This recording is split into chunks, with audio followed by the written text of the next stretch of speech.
when we're filling electrons in orbitals, we might look at the order that things happen and wonder, how is that occurring? Why are 4s filling first? Why are they ionized easier than, say, 3D orbitals?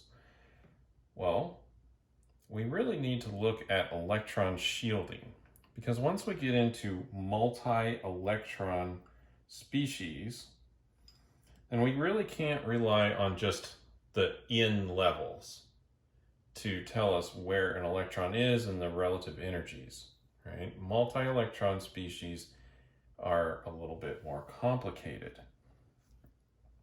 Well, we do know just from, and this will hold for single and multi-electron species, that as the protons increase, the energy of the orbitals will decrease.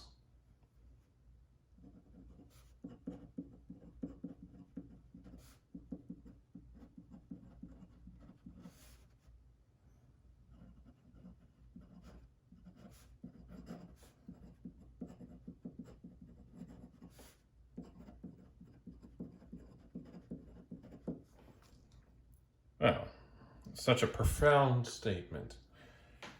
Well, that's just simply because protons are an attractive entity to electrons, right? And protons are positively charged, electrons are negatively charged. There's an attraction between them. And if we increase the number of protons, we should expect an increasing amount of attraction. But the relationship isn't just a simple one. It has some bumps along the way.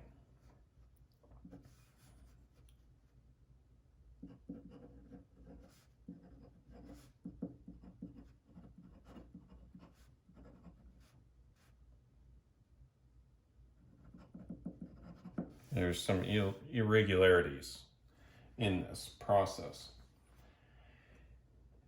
And perhaps I should draw a little picture to illustrate this process. So we have a multi-proton nucleus here. And we'll have some neutrons in there, but that doesn't really matter for what I'm talking about right now. Once we add some electrons here, so we'll just stick some electrons around. We've got some electrons, and these are in some orbital there, and then we've got some electrons out here in some other orbitals and on out, right, off the paper. Well, what is the charge or force, right, effective charge that this electron is experiencing? Well, that's an interesting question, because sometimes these core electrons will get in between this electron and the nucleus, right? You can see here the way I've drawn that. And of course, as we go further out, there'll be other electrons that are in the way, and that should provide a little bit of repulsion, right? There'll be some interaction there. Now, it's not all the time, right? This electron's free to move about its orbital. So sometimes it'll be over here and it won't have that electron in its way. And of course, these are moving as well. It's a whole thing. It's all based on probabilities. So what will happen is there'll be some electron shielding, and that will decrease the effective nuclear charge. And these electrons from the lower energy levels will provide some shielding to electrons that are in higher energy levels. And this person, Slater, worked out some estimations to determine how much of an effect this is, to provide some math for it. And these rules can help us explain sometimes the filling order of electrons, but certainly the ionization order, right? So what we'll have here is we'll have the effective nuclear charge, which we'll say is Z star, is equal to the nuclear charge minus the shielding, or Slater's constant. And so we have some rules for how to determine how much shielding this is, and you can then compute it. So let's look at those. The first rule is that we need to lay out these in order of increasing in, or the principal quantum number, and we'll group them in a certain way. So we have the 1s electrons, and those are grouped together. We have the 2s and the 2p electrons. Those are grouped together. Then 3s, 3p, that's grouped. 3d is in its own group. Then 4s, 4p are together. And then 4d, then 4f, and then so on and so on. D's get their own groups, F's get their own groups. This will be important for our calculations in a minute.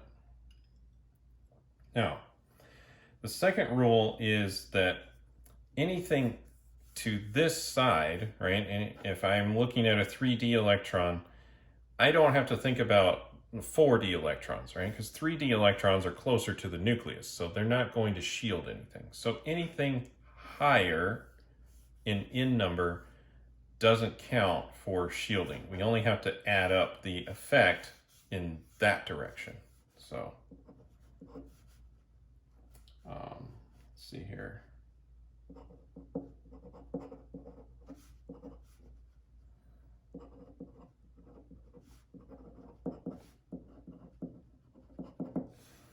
And even if we were in, say, like a 3p electron, we wouldn't have to look at 3d, right? That's to the right.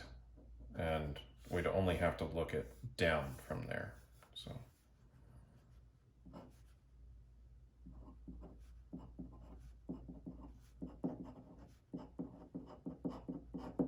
only to the left, basically, is what we're counting.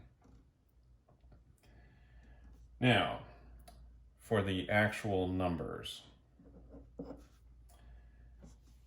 each electron in the same group contributes 0.35 to S.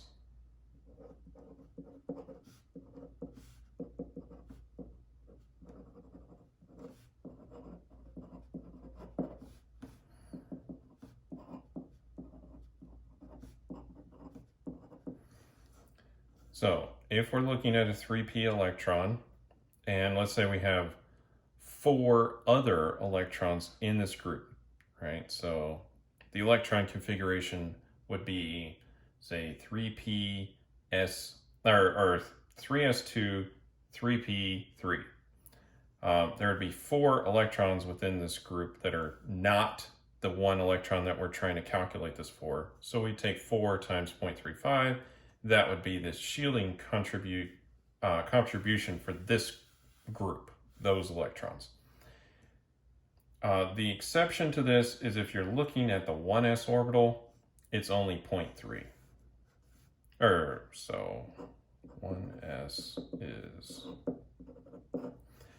So the only time that would come up is if you're looking at another 1s electron in something like helium or lithium or whatever we want to look at, then the shielding would just be 0.3 for the other electron. And then, of course, all of the other electrons are further out from the nucleus, so you don't have to calculate that. So in that sense, it's just kind of a one-off thing, right? So the effective nuclear charge in helium would be 1.7 in that case. All right, so that's the one exception for the 1s. All right.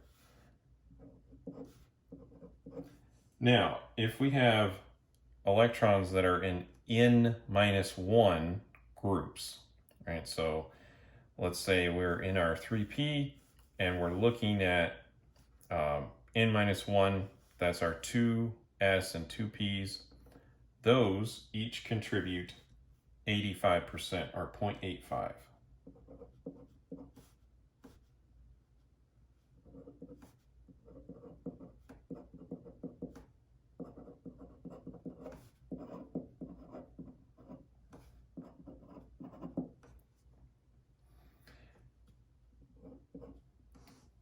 Next rule, N minus 2 electrons contribute 100%, so they're very effective at shielding.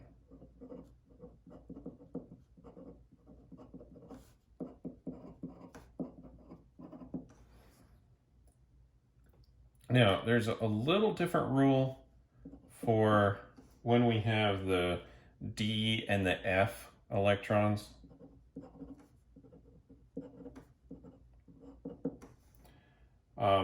It's still the same for when it's in the same group, right? So other D electrons will contribute 0.35. So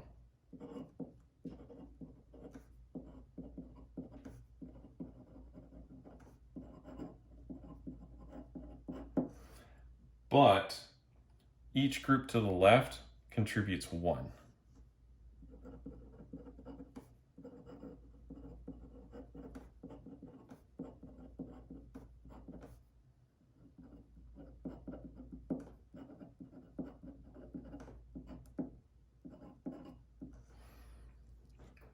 So we should probably do a couple of examples real quick. So we'll just start off with a simple one, and that is for oxygen atoms. So oxygen has 1s2,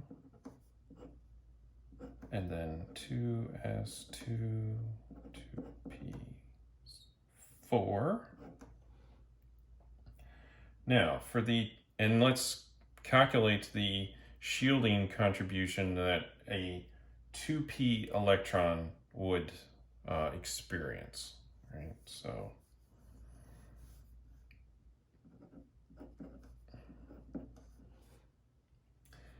now if we look here, there's 6 total electrons in this group. One of them is the one that we're calculating this for.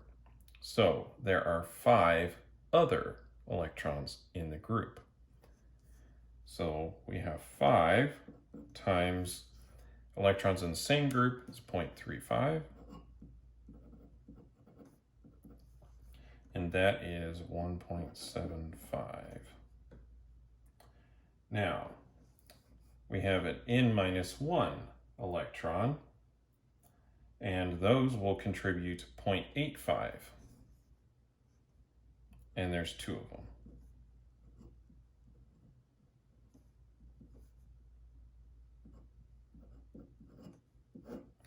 And then we just simply add this up. And then we'll take the nuclear charge that oxygen has, which is 8, and then we subtract 3.45, and we should get 4.55. And this is about 57% of the total charge. So a 2p electron in oxygen will feel like it's got about a 4.55 nuclear charge actually pulling on it because of the other electrons interacting with it, getting in the way of the nucleus, shielding it a little bit.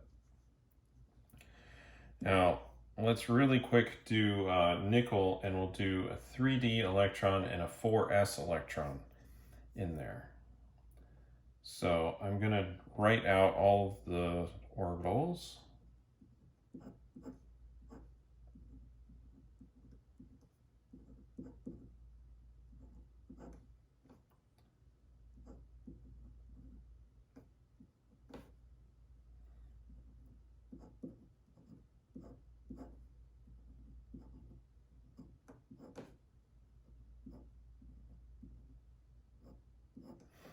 Might seem a little weird writing the 4s above the 3d, even though the 4s fills first, but this is the rule. Okay, so This is for nickel. We would have, let's do the 3D electron first.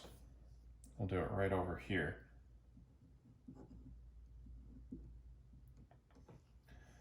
So for that, we have 8 electrons contained in that orbital. So there's 7 electrons, 7 other electrons. So 7 times 0.35, and that is 2.45. And then we look up at our rules, and each group to the left contributes 1. So we just have to total up the number of electrons over here, and that is 18. So 18. And we total that up, that's 20.45. And nickel has 28 protons. So that's an effective charge of 7.55. Now let's look at one of nickel's 4s electrons. So 4s electron. There's one other electron in that orbital, and it's in the same group, right? So 0.35, so 1 times 0.35.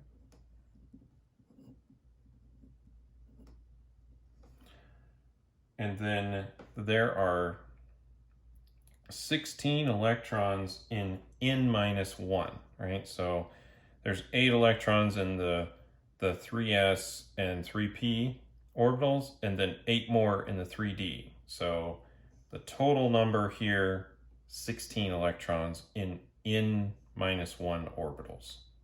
So 16 times 0.85.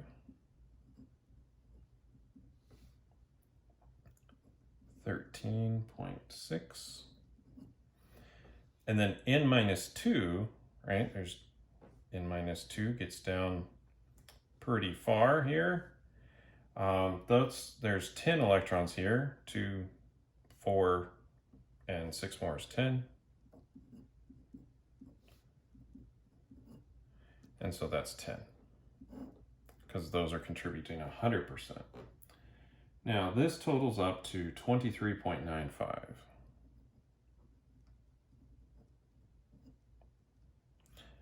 Which is higher than our d electrons, which only had 20.45. And that's because they're in a lower shell, which means they're closer to the nucleus, and so they'll be less shielded. So if we calculate the effective nuclear charge on these, it's 28, again, minus that is 4.05. And so we can see that a 4s electron has less attraction to the nucleus than the 3d electrons in nickel. And this will explain why when you ionize nickel, and it typically will ionize to a +2 charge, that it's easier to lose these 4s electrons because they're more shielded, so they don't experience as much attraction to the nucleus. So the ions, when they form, will have a 3d8 and there will be no electrons in the 4s orbital. So you can use this electron shielding and these Slater rules to kind of approximate what the energy of each of these electrons is going to be, just based on how much attractive force they have towards the nucleus. And you can use this to get a feel for what should happen in different electronic spectra or periodic trends, and this will help you identify and quantitate what those could be without looking up the data or whatever. Of course, we still want to look up data, but this is something that you can use to help explain what you're seeing.